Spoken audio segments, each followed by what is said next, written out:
This afternoon, the Fair Wages and Salaries Commission has summoned labor unions agitating over the cost of living allowance to an emergency meeting as a follow-up to the meeting held between government and organized labor this week. This afternoon meeting, we understand, is coming off at the Ministry of Health conference room to commence negotiations on the demand by labor. I've been joined by the National Executive Member of the Ghana Association of University Administrators, Michael Owusu-Ansah, for more on this. Mr. Ansah, I'm grateful for your time. Let's understand the issues you're presenting at this meeting today.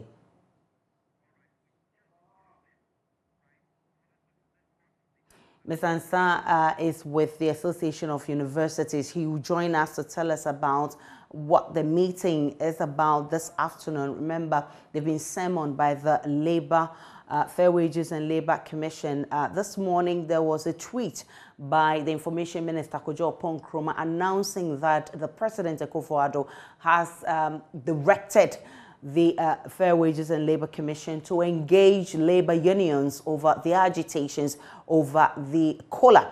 So, do we have Mr. Ansah on? He'll be telling us what to expect at this meeting. We'll try and get him back. We just lost him to talk about what to expect at this upcoming meeting. We're told is at 1 p.m. But this afternoon also, it's an anxious wait for food supply. Students are hungry and forced to feed on the little available. In barely 24 hours, heads of second cycle schools in the eastern region will be making a strong push for a shutdown, insisting running the schools have become a Herculean task. The situation is not any different in other schools.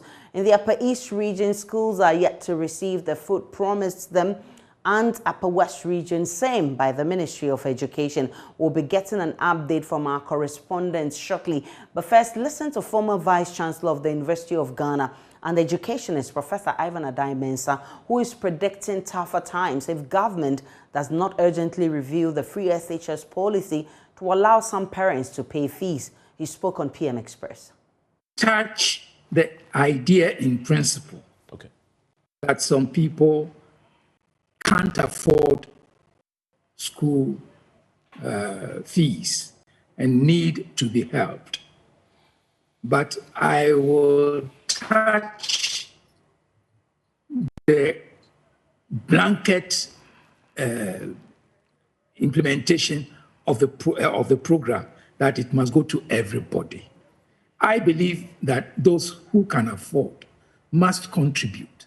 Their contribution can go into helping those who really cannot afford. It cuts both ways. You know, what you save by bulk purchases, you may even lose more from the logistics and transportation.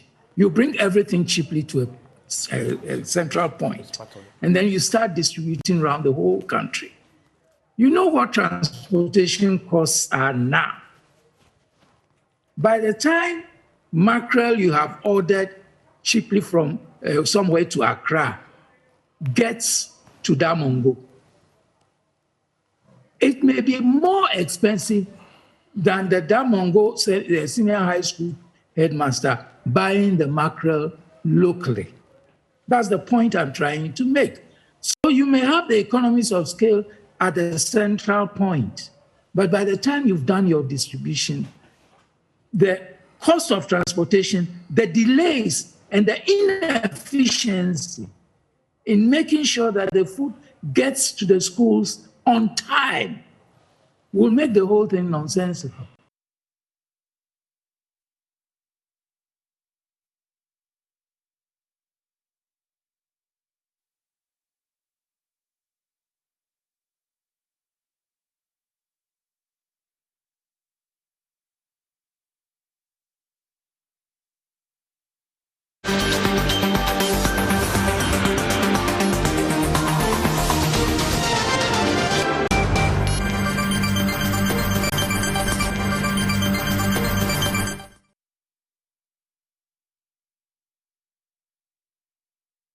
We'll be taking you around the country and bringing reactions from our correspondents who have been visiting schools to check what's happening there. But right now, the Public Utilities Regulatory Commission has deferred its tariff announcement for the 2022 to 2027 multi-year major tariff.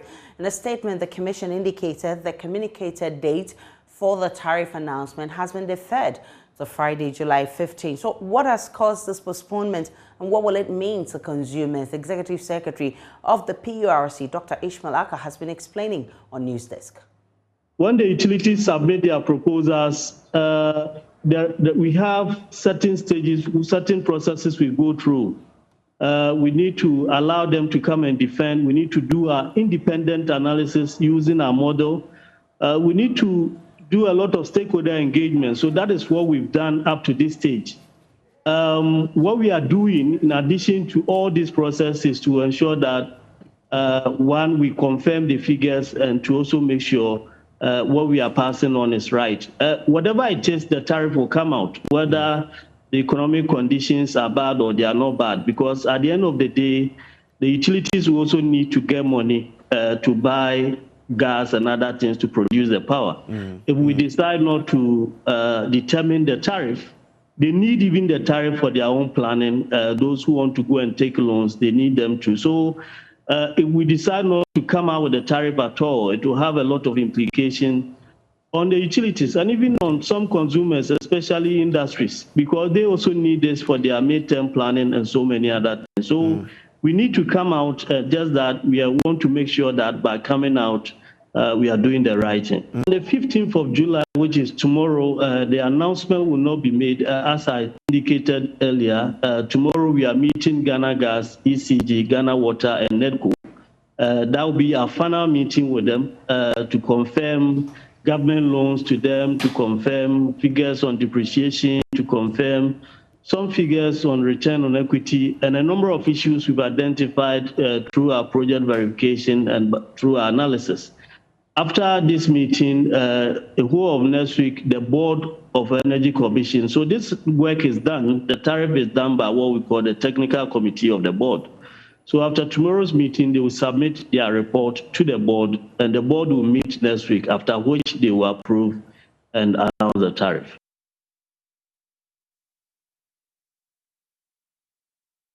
Let's go back to our earlier story on food shortage at some schools, some senior high schools. So we're going around the country and check with our correspondent on what the current situation is. Let's begin from the central region, where my colleague Kojo Nyako has been visiting some schools for us. Kojo Nyako, what can you report from where you've been? Well, so Aisha, I'm here to get an indication that the food that we were told would be given to the schools have hit the ground in the central region. So the heads have had to adopt some innovative approaches. So they tend to their sister schools. So for instance, if a school does not have Gary, then they tend to the other school and then they can supply them, so that when their supplies come, then they send them back. And so that's what they have done. But my checks in the schools indicate that the children, or the school children, have now turned deeply on the food in their chop boxes, and so they depend more on that. And this means that the parents would have to supply them with more provisions in order, because the quantity and the quality of the food that is being served at the dining halls leave much to be desired. And so that is currently what is happening. Let's go to Albert Sorry, who is in the Upper East region. Albert Sorry, we are hearing that some schools are receiving supplies. Can you confirm this? As at yesterday afternoon, I did some checks with the regional task executive, and the indication was that started arriving for some of the schools. A number of schools were mentioned, but the school that we can confirm for sure, because we've spoken to the headmaster there, is the Sirigu Integrated Senior High School, where the headmaster told us that he received 100 bags of rice yesterday, and also a number of bags of maize and millet. Earlier, we were given the indication that the Bolgatanga Technical Institute had also received some food items. But a while ago, I spoke with the headmaster of that school, and he says that he has not yet received any food items as we speak. Checks at Bolgatanga Girls Senior High School, they would neither confirm or deny. But what we can say for sure, as far as that school is concerned, is that yesterday the students went for breakfast and they only got some tea without bread. And the information that we have is that a lot of the students now have gone home because they were finding it very difficult to cope. What we know from Charles is that the schools that will receive the items between yesterday and today will only get the supply of grains, that is rice, millet, and maize. But things like oil, mackerel, and other things that they will need to prepare the food have not yet arrived as we speak.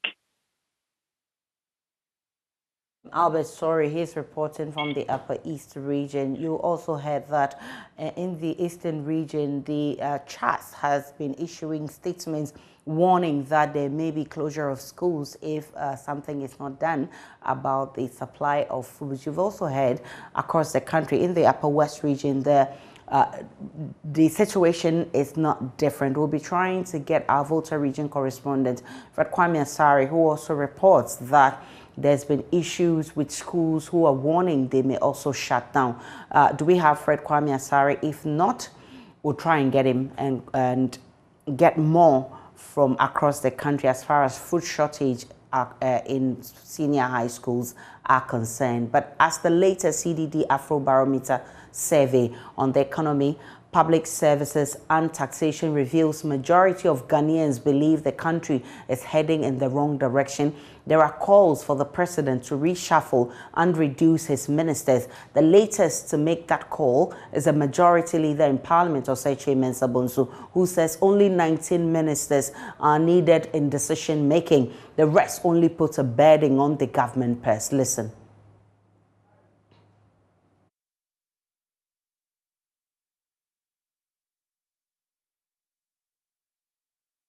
Our ministers do not add value to our governance. That's the truth. And I'm not here talking about the current MPP administration. I refer to all administrations since 1983. Hasn't the time come for us to place in the Constitution an upper ceiling on the number of ministers of state that we should have?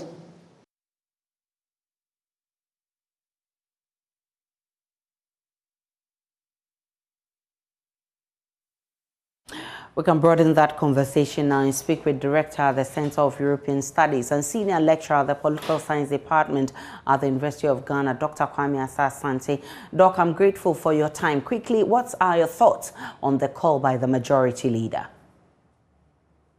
Good afternoon, Aisha, and good afternoon to your viewers. I think I support the call. It's a good one, and it should have come long time, but better late than never.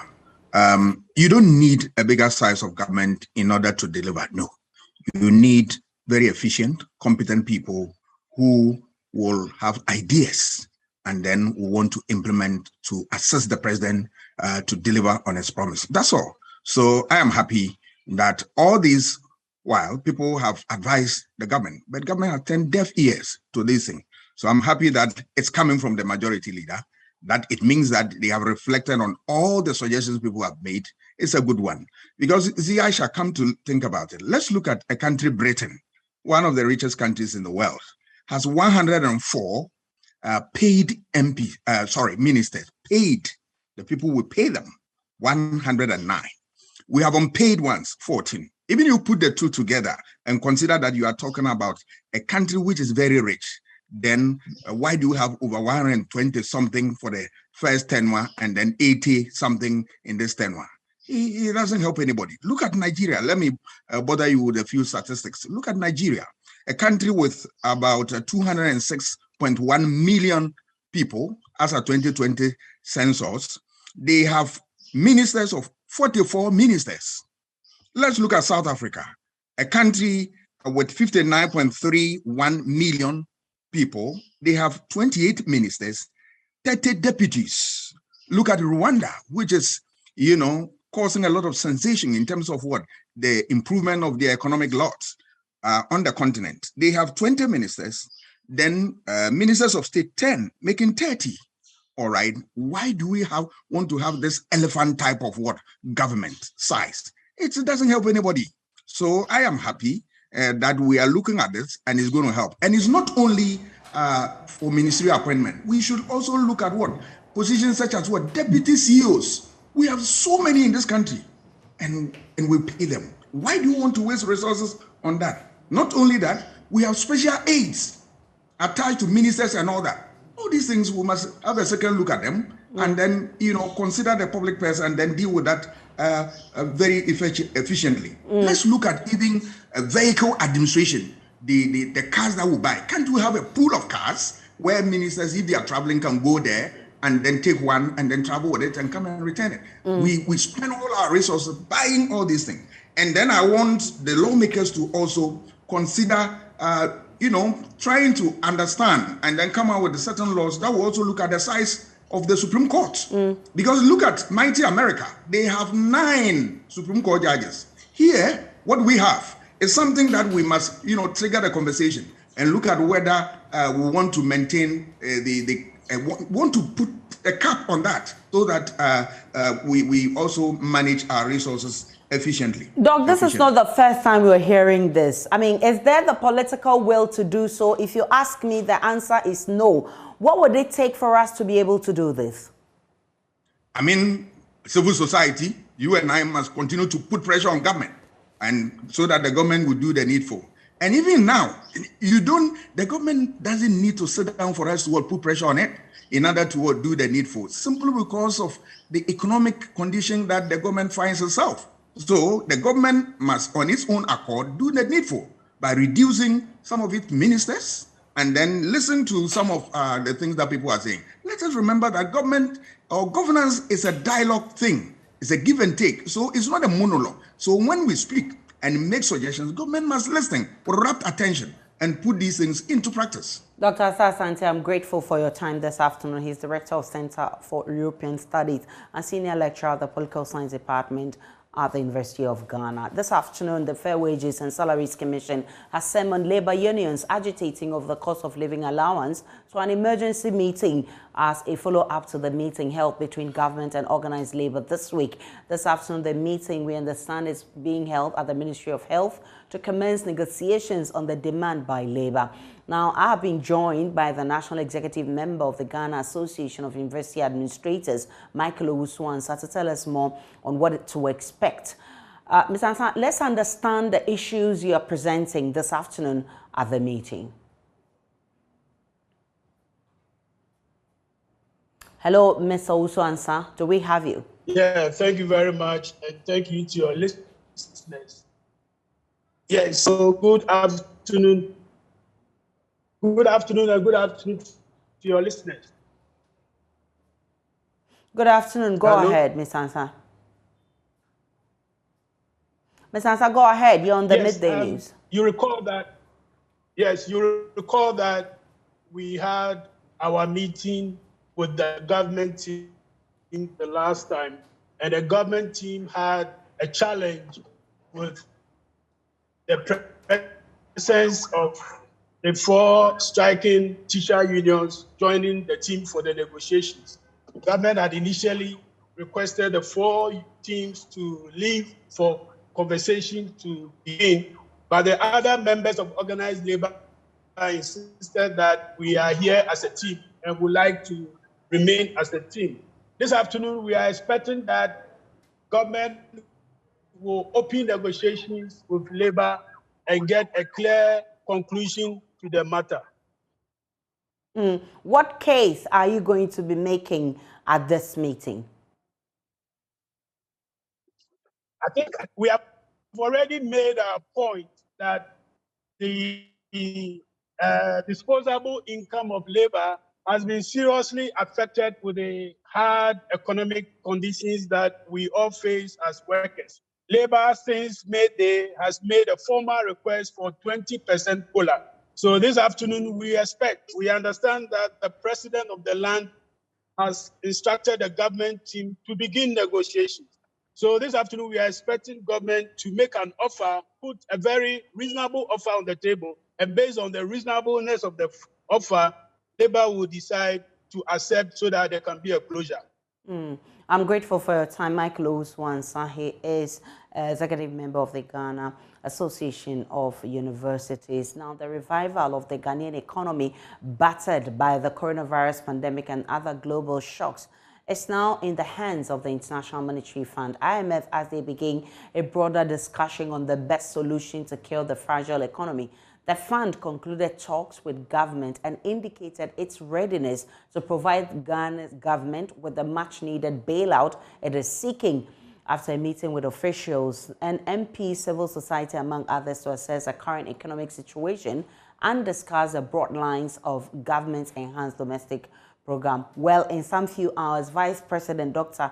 Mahamudu Bawumia will address concerns about the state of the economy and why government opted for an IMF program. Ahead of that, though, former Chief of Staff under the John Kufuor administration is calling for the Finance Minister, Ken Ofori-Atta, to resign. Kojo Mpiani is firm in his conviction the utterances of the Finance Minister before the government decided to seek the intervention of International Monetary Fund makes him unfit to continue with his role. He is not alone in this demand, as several, including the minority in Parliament, are asking same. Speaking on JoyNews, Mr. Mpiani says he's concerned about the performance of some of the ministers, but insists a reshuffle is a sole prerogative. We'll take a break. We'll bring you more shortly on the news today.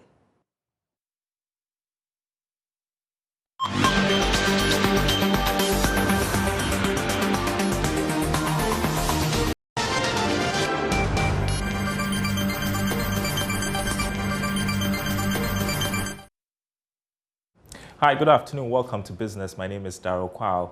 The Secretariat of the African Continental Free Trade Area has been aired to deepen its engagement with business communities to take advantage of the pact. According to the former president of the Ghana-Canada Chamber of Commerce, Alhaji Natoma Abdullahi, the Secretariat would have to sensitize organizations and other trade partners on its operations for transparency. He spoke to Joy Business at the annual general meeting of the Chamber.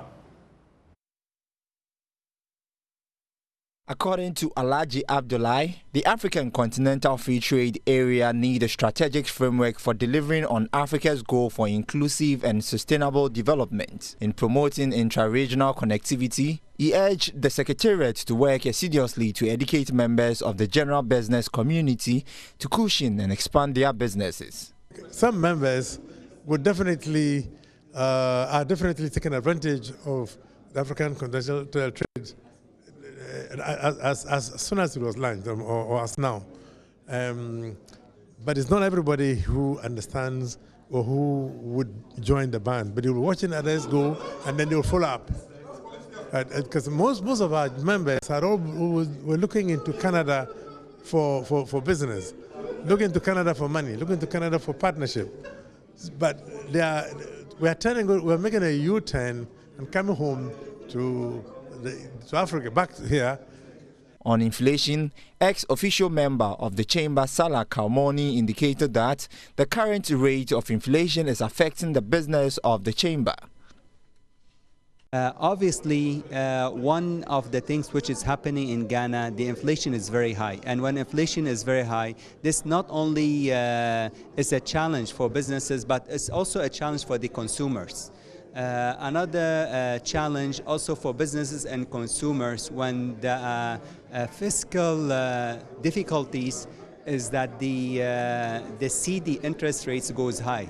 I know it was around 14%, now it's about 17 to 20%. So these are some of the challenges which are in the domain of the government. There's more coming up on the marketplace, so stay tuned.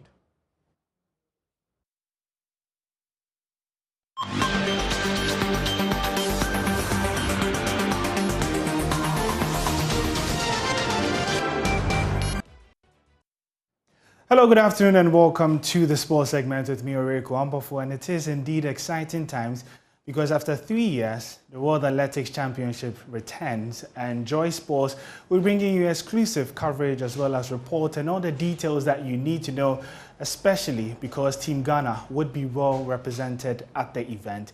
My colleague, George Addo Jr., is already looking ahead to the event which kicks off tomorrow. in Oregon.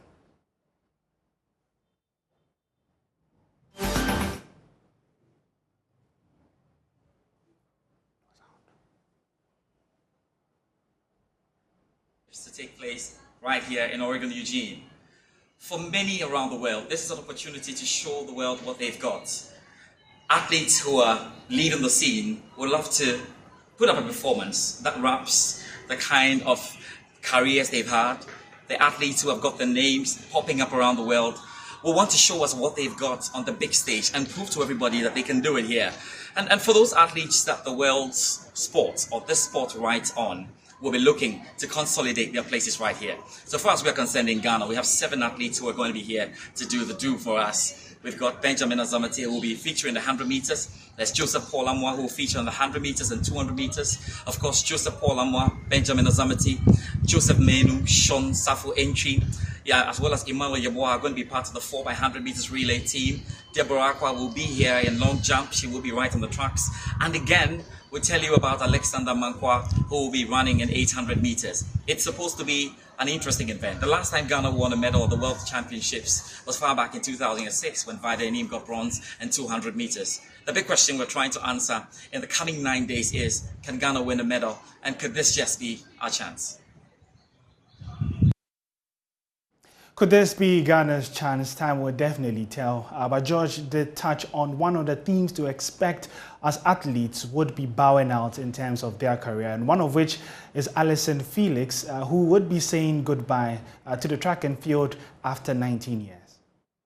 This is it for Allyson Felix. After a glittering senior career that began in 2003, the 36-year-old is finally about to bow out from the track and field arena. Felix only managed a 6th place finish in the 400-meter final at the US Championships and Trials, which was not enough to secure her a place in the individual event for a swan song nor a spot on the women's relay team. Instead, the veteran will compete in her 10th World Championships as part of the mixed 4x400 relay squad on the first day of the competition, July 15. It's likely to be the biggest draw of the opening day, as the most successful US track athlete of all time, with 11 Olympic and 18 world medals, finally calls time on her career.